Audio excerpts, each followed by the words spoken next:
Good day, dear students. Welcome to part B of lecture number 22. It is basically 22. Okay. In part A of this particular lecture, we were discussing about the memories and about the spatial and temporal locality. In today's lecture, we will discuss about the caches.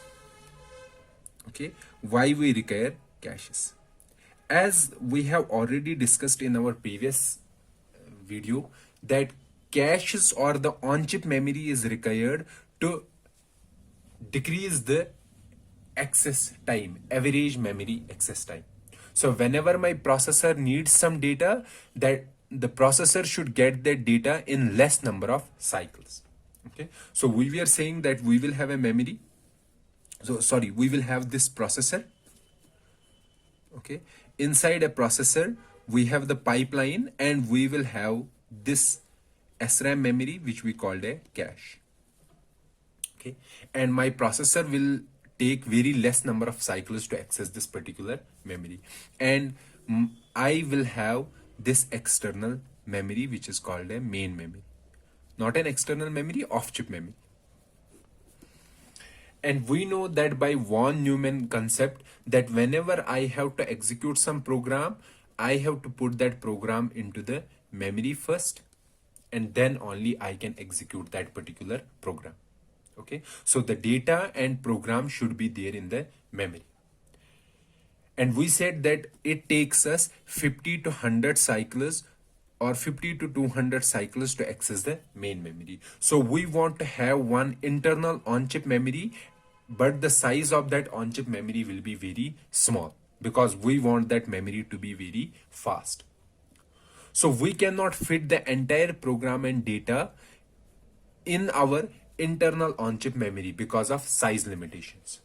So we have to keep the data into this main program and program into this main program, into this main memory. However, my processor, whenever it wants to get data, it will first check this on-chip memory cache, and if it is able to find the data in this SRAM memory, then well and good, it will take data from this memory. However, if it is not able to find the data in this memory, it will go to the main memory and it will get data from the main memory.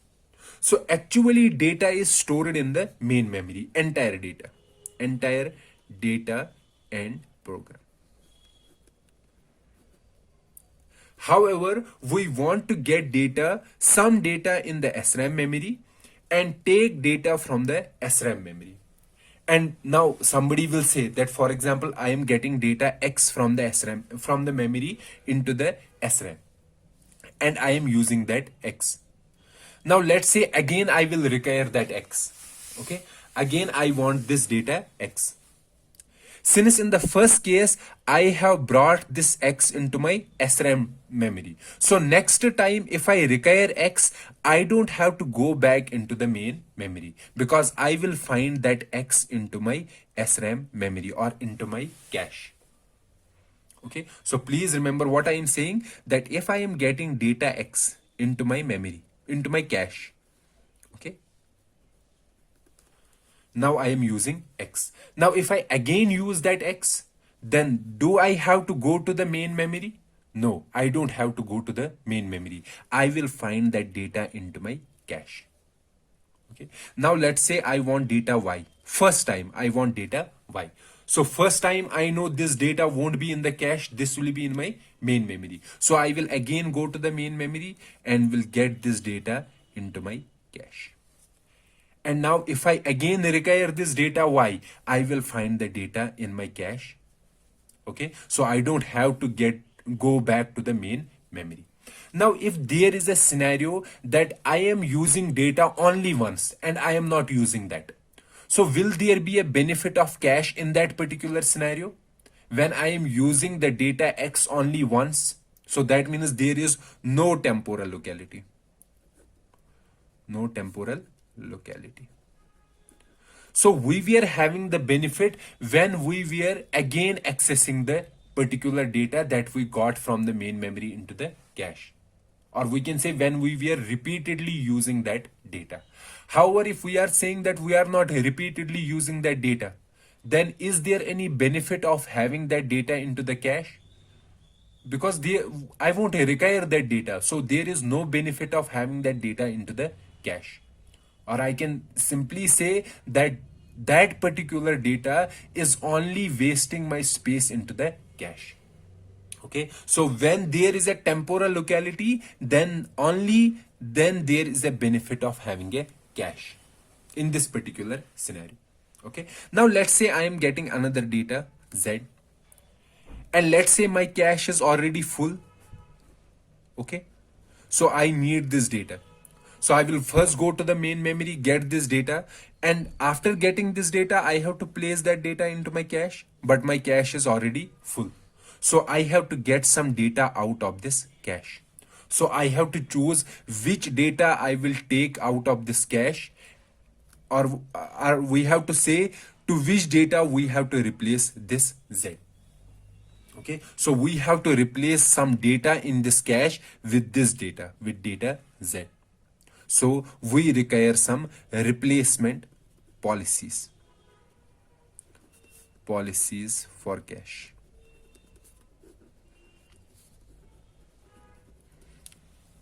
Okay, so we require replacement policy for the cache. So first thing. The second thing is that if we are getting data from the memory into my SRAM memory, or from the main memory into my cache, I need to see where in the cache I will place that data. Okay, but you have to remember, we divide main memory and caches in blocks, not in bytes. Why in blocks? Blocks because of spatial locality. Okay, so whenever I have to map some data from, or some block from main memory, map means place this block into the block of SRAM memory. Okay, so we need some mapping technology of taking a block from main memory and placing that block into the cache or SRAM memory. So we need some mapping policy. Mapping policy says that how will we map data from the main memory to my cache memory, so that I can so that when I have to search into my cache, I can easily find out where that particular block will be. Okay, so we need some mapping policy in mapping data from main memory to the SRAM memory. Okay, so these are the two important things that we have to discuss: the replacement policy for caches and the mapping policy for caches, how we map data from main memory to the SRAM memory. And as I said, why we are studying caches, why there is a need of caches: to decrease average memory access time. Okay, this is the main aim. The second aim that we discussed in the previous lecture, that we were assuming that we have infinite memory. Here also I am assuming infinite memory. Infinite means that I am saying whatever is the program, that program will fit into the main memory, but that is not the case always. Why? Because let's say our main memory is 4 GB, but our some programs are of size 8 GB, but still our processor, our main memory is able to handle such large processes. How it is able to handle such processes, that particular discussion we are not discussing here. So we have to also discuss how to handle large programs. Okay, the programs whose size is greater than the size of main memory. Another thing that we have to handle, how multiple processes share main memory. These two things also we have to discuss: how to handle large programs and how multiple processes share main memory. Okay, but these two things will be discussed in another concept which is called a virtual memory. In caches, we are our only aim is to decrease the average memory access time. Okay, so let me give an example how we will be able to decrease the average memory access time. So here, before discussing this particular example, we have to clarify some of the terminology. So I said that I have a pipeline. Okay, and if I need data, if this processor needs data, it will first go into the cache. It will surge that data into the cache. Okay, and if this processor finds the data in the cache, then it is called a cache hit. However, if it is not able to find the data in the cache, then in that case, it has to go to the main memory. That is called a cache miss. So we want a cache where we have large, or we can say higher cache hit and lower cache miss. Why lower cache miss? Because in the cache miss case, we have to go to the main memory. However, in case of cache hit, we will get the data into the cache. Okay, so now let's take the example how to find out the average memory access time. Let's say we have a processor. We have processor 1, processor 2, processor 3. Let's say processor 1 has a memory, only main memory. It does not have any cache, only main memory. And main memory takes 100 cycles to access. Okay, so that means how many cycles are required to access? So average memory access time for this particular process is 100 cycles. So whenever I have a memory operation, I will require how many cycles? 100 cycles. Okay, because it does not has any cache. It has only main memory. Let's take processor P2. Let's say it has cache. So there are different levels of cache, L1 cache, L2 cache. Okay, so let's say we have different caches. So here, let me make you understand. For example, if this is a processor, this is the pipeline. So it will have different levels of caches. L1 cache, L2 cache is usually larger than the L1 cache, and similarly L3 cache and the main memory. So how this particular processor works, it will first find the data in L1 cache. If it is not able to have the data in L1 cache, it will go to L2 cache. If there is no data in the L2 cache, then it will go to the main memory. So there is this hierarchy of caches or hierarchy of memories. Okay, so let's say processor P2 has only L1 cache, and hit rate of L1 cache is 90%. Okay, and time taken to access this L1 cache is 2 cycles, let's say. And it has a main memory, and we know the time taken or cycles taken to access main memory is 100 cycles. So this is P2, processor P2. Now we have processor P3. Let's say it has L1 cache whose hit rate is 90%. And it also has an L2 cache whose hit rate is 80%. And we have main memory. And main memory takes how many cycles? 10 cycles. L1 takes 2 cycles. L2 takes 10 cycles. Okay.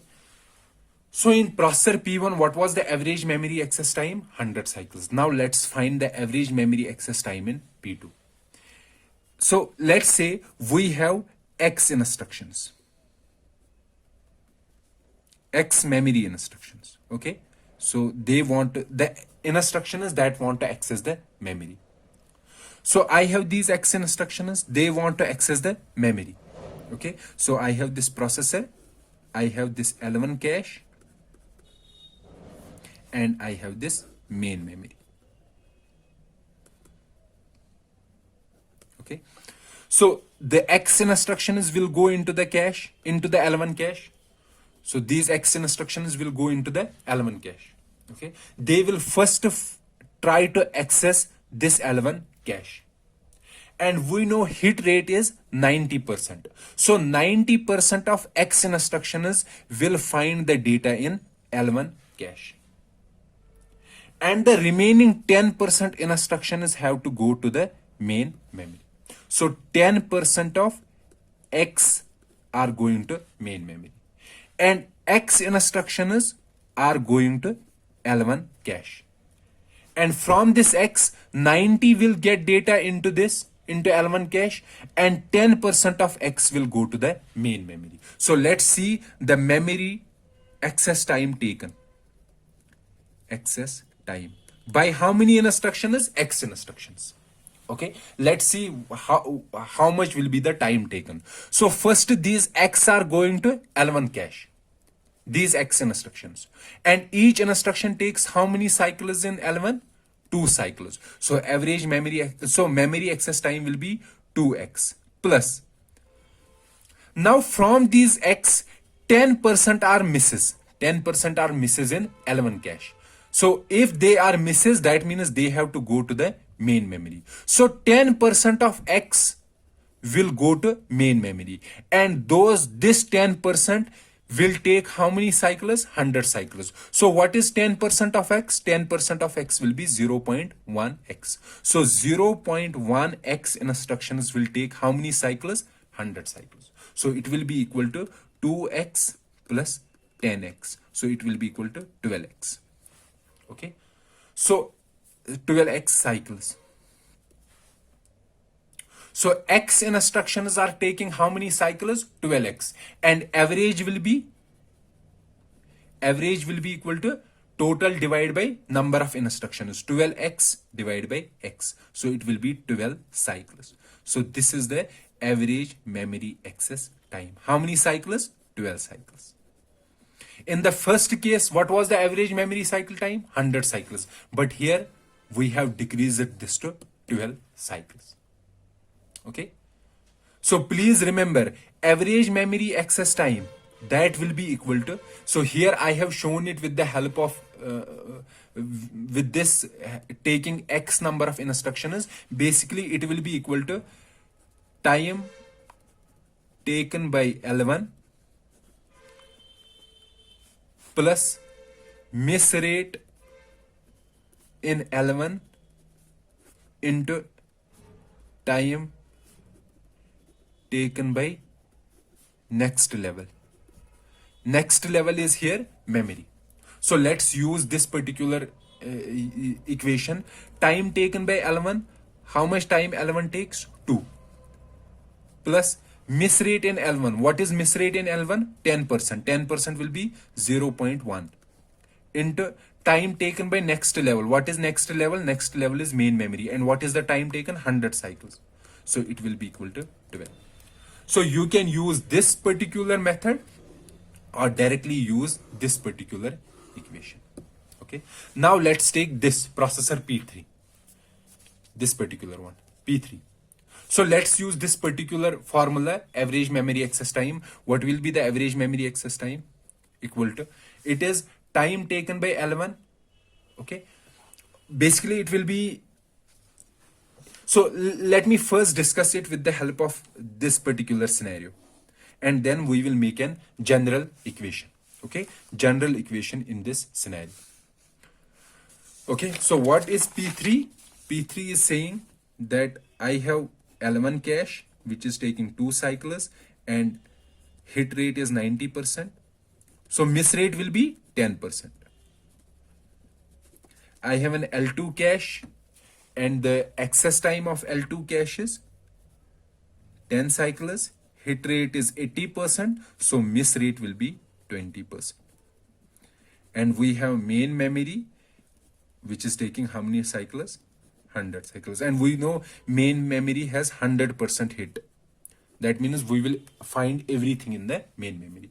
Now let's see how we will find average memory access time in this particular scenario. Let's again say that we have X memory instructions.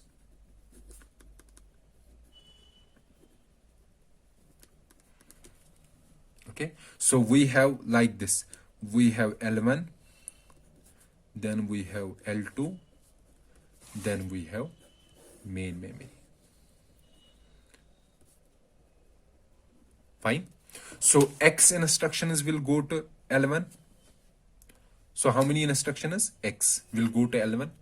Now 90% of these will find data in L1. However, 10% will go to L2. So 10% of X, 10% of X will go to L2.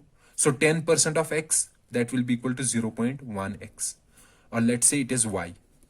Okay. So these instructions are going to L2. These instructions, Y instructions, or we can say 0.1X. Now among these instructions, 80% will find data in L2. However, 20% of these will go to main memory. So 20% of Y, or we can write 20% of 10% of X, that will be equal to 0.2 into 0.1X. Okay, that will go to main memory. So now let's find time, total time taken. So first, these X will go to L1, and each instruction takes how many cycles? 2 cycles. So X will take 2X cycles. Plus, now these are going to L2. Okay, and 80% of these will find data in L2. Okay, and others will go to main memory. So these are going to L2, these instructions. So each instruction takes how many cycles? 10 cycles. So these instructions will take 0.1X into 10.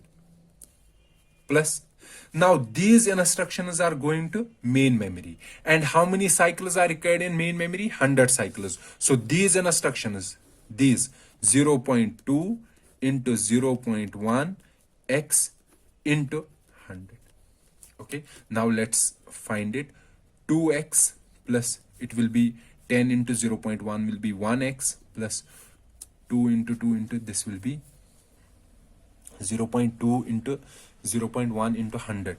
It will be 2X. That will be equal to 5X cycles. And average memory access time will be, so divide by X, that is equal to 5 cycles. Now you compare the three. So in the first case, we were having 100 cycles as average memory access time. Second case, average memory access time was 12 cycles. And in the third case, average memory access time is 5 cycles. So using caches, we have significantly reduced the average memory access time. So we can say that we are getting the data from the memory in less number of cycles by having the caches in the processor. Okay, fine. And from this particular equation, we can write average memory access time will be equal to, that will be equal to time